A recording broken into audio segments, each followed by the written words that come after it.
జలపాతాన్ని మింగేయడం ఎప్పుడైనా చూసారా? ఊహించండి, మీరు భూగర్భంలో కొన్ని వందల అడుగుల లోతులో ఉన్నారు. చుట్టూ చిమ్మ చీకటి, రాళ్లపై నుంచి కారుతున్న నీటి చుక్కల శబ్దం, మరి కొద్ది దూరంలో భూమిని వణికిస్తున్న జలపాతం హోరు. ఇది సాధారణ గుహ కాదు, ఇది వేల ఏళ్ల నాటి ఒక అంతు చిక్కని రహస్యం. ఇక్కడ స్వయంగా ఆ పరమశివుడు గుప్తంగా వెలిశాడని మీకు తెలుసా? పదండి, నేపాల్లోని అత్యంత పొడవైన మరియు పవిత్రమైన గుప్తేశ్వర్ మహాదేవ్ గుహ లోపల ఉన్న ఆ మాయా ప్రపంచాన్ని ఈరోజు మనం చూడబోతున్నాం. Welcome to physical view. మనం ఇప్పుడు నేపాల్లోని అందమైన నగరం పోఖ్రాలో ఉన్నాం. ఇక్కడి చోరే పటన్ ప్రాంతంలో రోడ్డుకి ఒకవైపు డేవిస్ ఫాల్స్ ఉంటే సరిగ్గా దానికి ఎదురుగానే మన గుప్తేశ్వర్ గుహ ప్రవేశ ద్వారం ఉంటుంది. ఇక్కడి విశేషం ఏంటో తెలుసా? డేవిస్ ఫాల్స్ నుంచి పాతాళంలోకి పడి అదృశ్యమయ్యే నీరు నేరుగా ఈ గుహ లోపల నుంచే ప్రవహిస్తుంది. అందుకే దీనిని నేపాల్లోనే కాదు, దక్షిణ ఆసియాలోనే అత్యంత విలక్షణమైన గుహగా పిలుస్తారు. ఈ గుహ వెనుక ఒక అద్భుతమైన చరిత్ర ఉంది.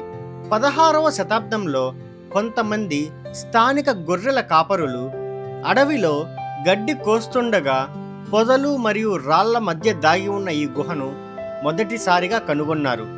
గుహ లోపలికి వెళ్ళి చూడగా వారికి అక్కడ ప్రకృతి సిద్ధంగా ఏర్పడిన ఒక శివలింగం కనిపించింది. గుప్తేశ్వర్ అంటేనే దాగి ఉన్న శివుడు అని అర్థం. కొన్ని కథల ప్రకారం ఈ లింగం సుమారు 5000 ఏళ్ల నాటిదని చెబుతారు.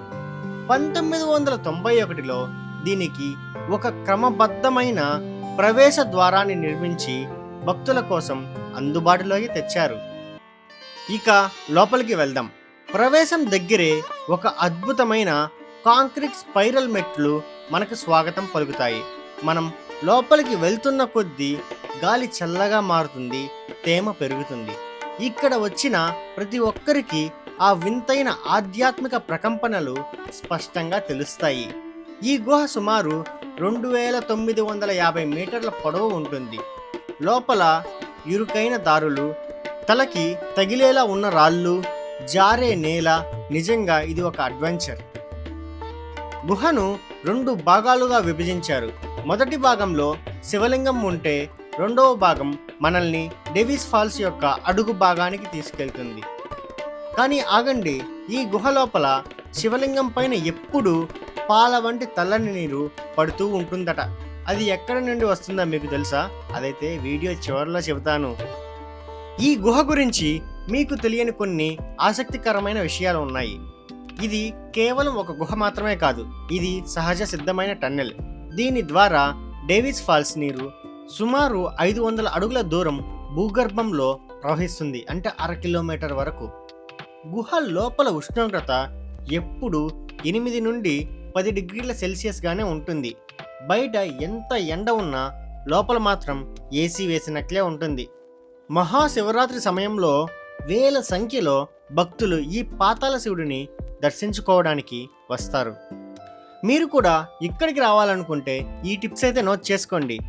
ఉదయం 6 నుంచి సాయంత్రం 6 వరకు దర్శనం ఉంటుంది. టికెట్ ధర అయితే నేపాలీ ప్రజలకు 50 గాను విద్యార్థులకు 35 ఉండింది. కానీ మాకు విదేశీయులకు 100గా ఉన్న మాకైతే 50 రూపాయలే, 50 నేపాలీ రూపాయలే తీసుకున్నారు. ఇకపోతే జాగ్రత్తల విషయానికి వస్తే గుహ లోపల నేల చాలా జారుడుగా ఉంటుంది, కాబట్టి మంచి గ్రిప్ ఉన్న షూస్ అయితే వేసుకోండి. అలాగే ఒక చిన్న టార్చ్ లైట్ దగ్గర ఉంచుకోవడం ఎంతో మంచిది. ఉత్తమ సమయం సెప్టెంబర్ నుండి నవంబర్ మధ్యలో వస్తే జలపాతం నిండుగా ఉంటుంది. గుహ లోపల ప్రయాణం కూడా క్షేమంగా ఉంటుంది. చివరగా మనం గర్భాలయంలోని శివలింగం దగ్గరికి చేరుకున్నాం. ఆ చీకటి గుహలో రాళ్ల మధ్య వెలిసిన ఆ మహాదేవుడిని చూస్తుంటే ఒళ్ళు పులకరిస్తుంది. ఇక్కడ ఫోటోగ్రఫీ నిషిద్ధం, కానీ ఆ అనుభూతి మాటల్లో చెప్పలేం. కోట్లాది ఏళ్ల నుంచి ప్రకృతి స్వయంగా అభిషేకం చేస్తున్న ఈ గుప్తేశ్వరుడు నిజంగా ఒక అద్భుతం. ఆ శివయ్య ఆశీస్సులు మనందరికీ ఉండాలని కోరుకుందాం. నేపాల్లోని ఈ రహస్య ప్రపంచం మీకు నచ్చిందా? అయితే వెంటనే వీడియోని లైక్ చేయండి, మీ ఫ్రెండ్స్తో షేర్ కూడా చేయండి. ఇలాంటి మరిన్ని అద్భుతమైన ప్రదేశాల కోసం మన ఛానల్ని వెంటనే సబ్స్క్రైబ్ చేయండి. అలాగే మన ఛానల్లో వైద్యపరమైన సమాచారం కూడా అందుబాటులో ఉంటుంది.